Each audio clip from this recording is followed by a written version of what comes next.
Afternoon, I'm Max Brantley with the Arkansas Times. It's Thursday, November 19th.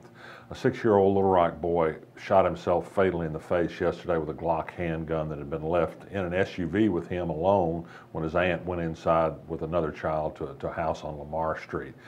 Unfortunately, it's not unusual news these days for a child to be harmed or killed by an accidental gunshot wound. What is unusual is that the Little Rock police have filed a manslaughter charge against the aunt for leaving the child in the car with a gun. We're still waiting word whether Benton police will file any charges in the case of a 2-year-old who was killed in his home when he shot himself with a gun left unattended in his residence. I do think it's possible that it's time to think about creating certain consequences when negligence leads to damage to children or anyone else with guns.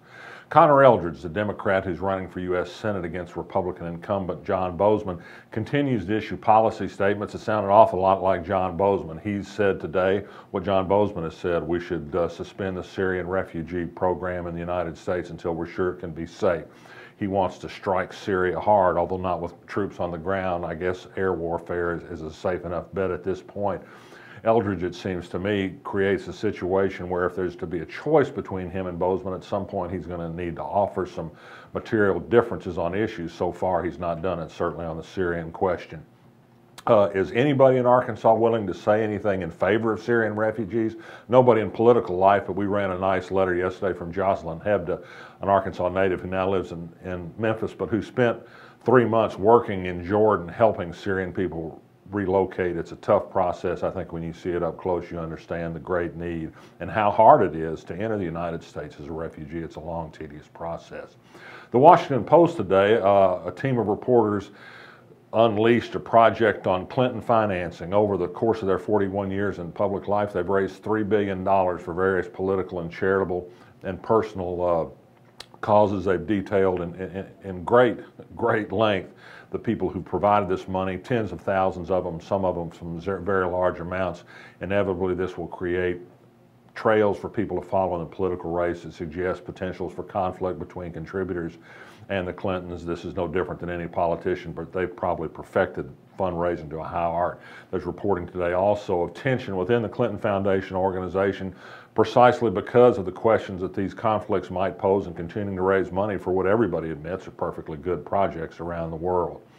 Ever heard of Martin OMalley? In case you haven't, he's a former Maryland governor who's running for president on the Democratic side. He's going to be in Arkansas December 4th, and interestingly enough, there are at least 3 people who are willing to hold a fundraiser for him. How about that? Dassault Falcon, the French private jet maker, held a big ceremony at the Little Rock National Airport today to celebrate the completion of a $60 million expansion project to finish work on 2 new Falcon Jets. That plant now employs 1,850 people, the biggest Dassault operation in the world.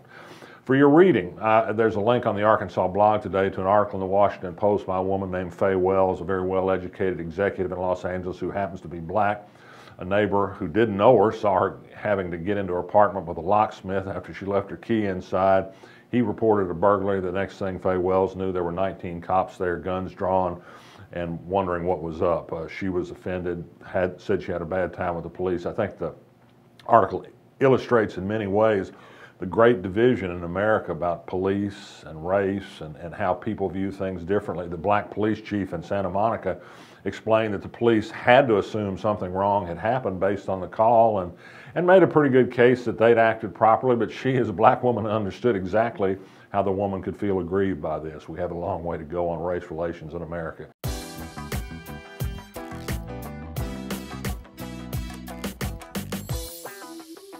And yes, today the Huckups are back.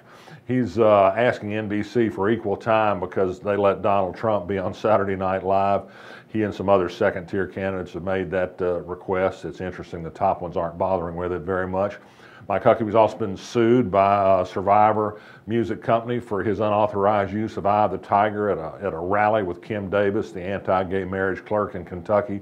And finally, 2 new national polls are out today. No good news for Mike Huckabee. The best he could get was a 6th-place tie in one of them, 7th place in another. So far, that campaign just hadn't caught on yet, but there's hope springs eternal for the man from Hope. I'm Max Brantley. I'll be back tomorrow. You feel it in your heart, the spirit of Little Rock. We've had that spirit since 1927, helping build our city by producing decades of leaders in the heart of our state.